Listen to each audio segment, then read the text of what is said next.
Tyler, and I am the Regional Director of Jesus Missions Ukraine Response. We've been driving food into the hardest hit areas that we can get into in Ukraine.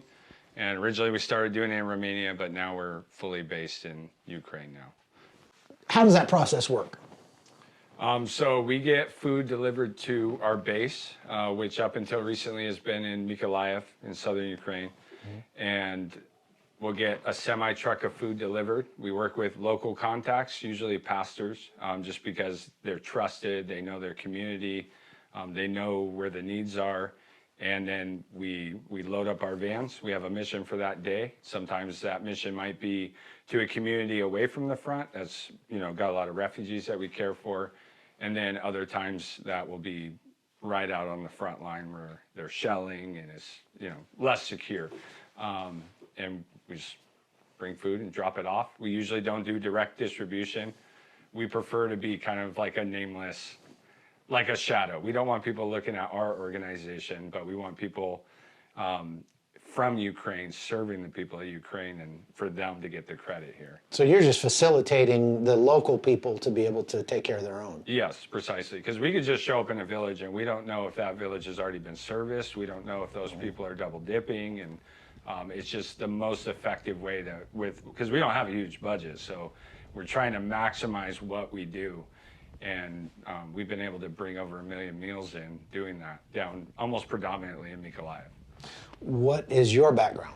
I was a carpenter before this. I spent a year in Cyprus as a missionary with my family, and we ended up doing refugee work there, which we never planned, serving Syrian refugees, people from West Africa. And then I was, during COVID, I was just back home being a carpenter, and the war happened. My buddy invited me over to his house and basically tricked me over. He didn't trick me over here, but we had no plans. I went with my wife on a weekend trip, and then we ended up flying straight to Ukraine, first week of March. And you've been here ever since? I've been home for about a month since March. Okay. And so I've been away from my family for a good deal of time. Have you thought about bringing your family or? Yeah, so right now I think we're in the process of moving over here. So I have to go home right before Thanksgiving. We're going to button some stuff up, and I think we're going to jump in full time, and we know that this is where we're supposed to be right now. So, what's it like going out there, driving out in the hot zones? Describe it to somebody who hasn't seen it, who hasn't been there. Well, as far as like visually, these areas are hammered. We'll go into some villages where there's not a single building that hasn't been destroyed by shelling or fighting, depending on where that village was on the line of contact. A lot of times they're shelling while we're in the village. And so it's definitely not super safe, but oddly our team has never felt like in imminent danger. Why are there still people there? It's a really hard thing for maybe even like for me, I'm an American. It's hard for me to understand because I don't have some 200-year connection to this plot of land that has been somebody's grandma's and their great-grandparents, and they farmed it, and they have garden and trees that were planted, by their ancestors essentially. And there's when you talk to the people of Ukraine, there is this intense I don't want to say stubbornness, but that's the word that comes to mind, is that they've already lived under Russian rule and they're not going to do it again. And they're not going to just give them their land. They'll tell you, I will die in my house, because they've already endured that and been through it. And a lot of them are old. They're 80 years old and they're like, I'm going to die in my house. I'm not going to go get buried in Poland or somewhere. This is my home. Mm-hmm. I understand that. I mean, under Soviet rule, they couldn't travel. So most of these people have never traveled more than a few kilometers from their home. And they couldn't even imagine how to do that. They don't have a passport. They don't have any money. So what are their biggest needs that you see when you go out there? Food, water, especially out east of Kharkiv, Kupiansk area, down in Mykolaiv. They've weaponized the water supply. So they've basically cut off that drinking water. In Mykolaiv, they haven't had drinking water since early April. They don't have, the whole supply chain in this country broke down overnight, because you have people in factories, truck drivers that have been called, either they volunteered or they got drafted, and they're out fighting for their country's freedom. And that's kind of what we view ourselves as. Like, we're just stepping into the supply chain. Like, I'm a nobody, we're nobodies, we don't have qualification. We're just trying to fill that gap with, however we can. But food and water and wood stoves. There's going to be no heating, and winter's coming, and it's going to be bad. Explain more about that. Well, we have the rainy season, number one, that's starting. The roads are turning to mud. I mean, the Ukrainian mud is legendary. Nothing's going to drive through it. But once that ground freezes over come January, and the snow's falling and it's, frigid, there's no heating. There's no gas in some of these places. There's these people in some of these villages that we're starting to service. These people don't have cars. They're farmers that live like out in the middle of nowhere. And we're starting to move into areas that humanitarian aid in general is not even getting to, let alone wood stoves or people to bring them wood. All the normal things that they can count on for winter, that's all been disrupted. And, it's going to be very difficult, I think, for a lot of people to survive this winter without people bringing them, ways to adequately heat themselves, ways to keep warm. So you're talking about wood because they don't have any other way to do it. Yep. That's something we're actually working on trying to do, is raise money so we can start buying firewood here, because we have food delivered to out east, so we don't want to drive our vans empty from where we are now over to the east. We want to be able to bring, whether that's wood, we can get wood for $250 for a load of 6 tons of wood. And that might not seem like a ton, but you could keep a couple of houses warm.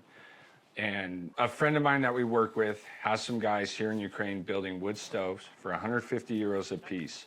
And we can buy those wood stoves here in the capital, and we can drive them east in our vans while we're already on our way out there to go and pick up food at our warehouse down there to bring out to villages.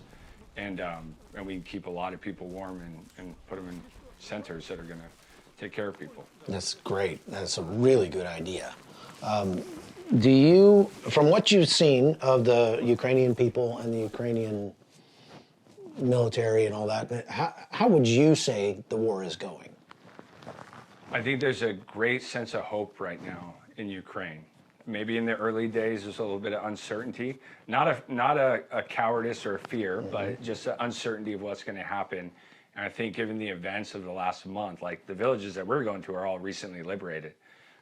So there's a great sense right now that they're going to win. That, like, not only before they had the determination that they were going to fight no matter what, but now they also have this like feeling of like, oh, we're actually starting to do a lot of good things here. And so you're seeing that, and we go into villages that were under occupation for 200 days, 210 days.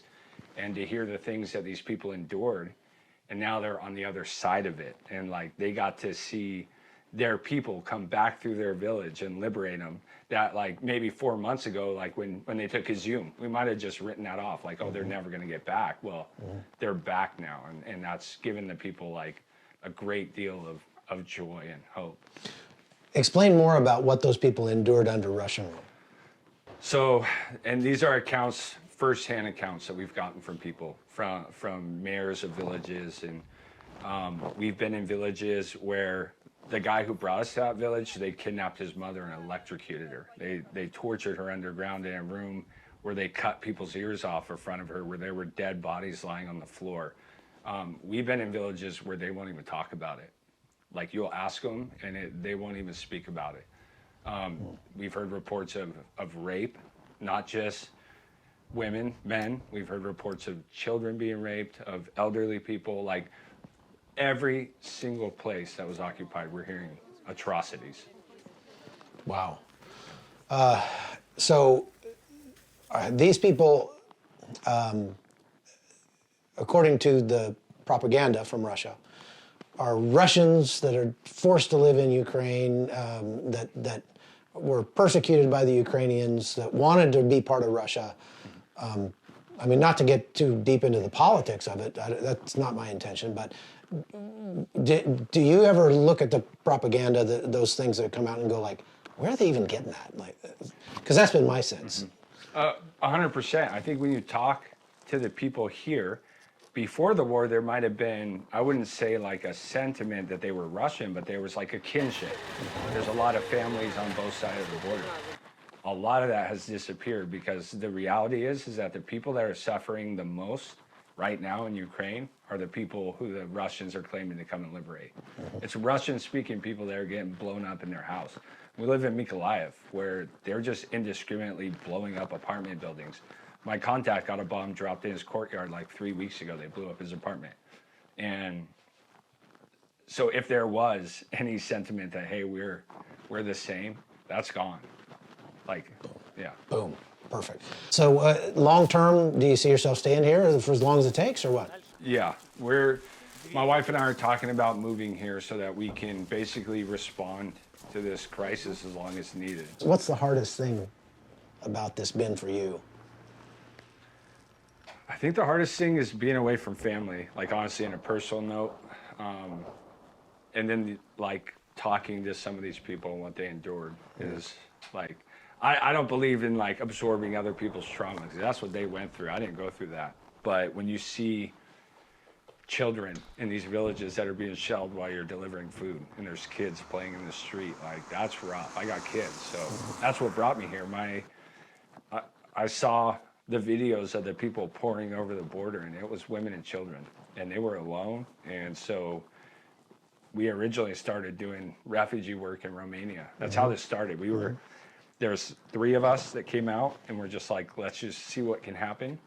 And then we were initially helping these women and children that we were just like a transit point for them to help move them from one trusted person to the other. And then a couple of us got a harebrained idea and said, hey, let's buy some vans. Let's see what happens. And now we have 7 vans, and we've had 40 drivers come out so far, and it's been awesome. Wow. So if people want to help you, if they want to join with you in what you're doing, how do they find you? How do they get a hold of you? So you can go to ajesusmission.org/Ukraine. ajesusmission.org/Ukraine. Yes. And number one, every single dime that comes into that account, like if you feel like you want to give, it all goes to Ukraine. None of us get paychecks to do this. We're all volunteers. A lot of us spend our own money to fill gas tanks, buy hotel rooms. So like when we say like every dime that is given to this is getting into either a gas tank to drive our food out, or it's buying food or whatever that is, every single dime is going to this effort. And then if you want to volunteer to drive, you can apply on that same link, and you can say, hey, and honestly, we don't have a ton of qualifications. Like if you feel like the Lord is leading you to come and do this, like, you know, we obviously vet people, we interview them, but we take a lot of people that maybe other organizations would say shouldn't be out. We've had retired school teachers. We've taught 19-year-old girls who couldn't drive stick how to drive in Ukraine while we're here. And we've watched these people just blossom into, we call them road dogs, like they just turn into savages. And we honestly, you will meet some of the bravest people you ever met in your life, and they're somebody who was, you know, working at Panera Bread, you know, 4 weeks ago. You probably wanted to come out here and drive now. Come drive. I was at Olive Garden like a month ago. There you go. See? I mean, that's the reality. Like that's our story. Is like we're not all highly qualified. Some of us have, like, you know, we've been through some stuff in the past that might have prepared us a little bit, but ultimately we believe that God's just led us to do this, and that his promise isn't to keep us alive, it's to be with us. And his promise isn't to keep us alive and safe. It's just that he's going to be with us. And like, we're willing, we've all made that choice of like, hey, this might cost us our life, but it's the right thing to do. And I think the world needs, and not as like a praise to us, but the world needs more people like that. They're like, hey, I'll put my life aside. I had the best paying job in my life before we came here. But there's a need in the world, and the world needs people to step up and meet that need. And it's one thing to give. It's another thing to get behind the wheel of a van and come out and live an uncomfortable life, but it's good.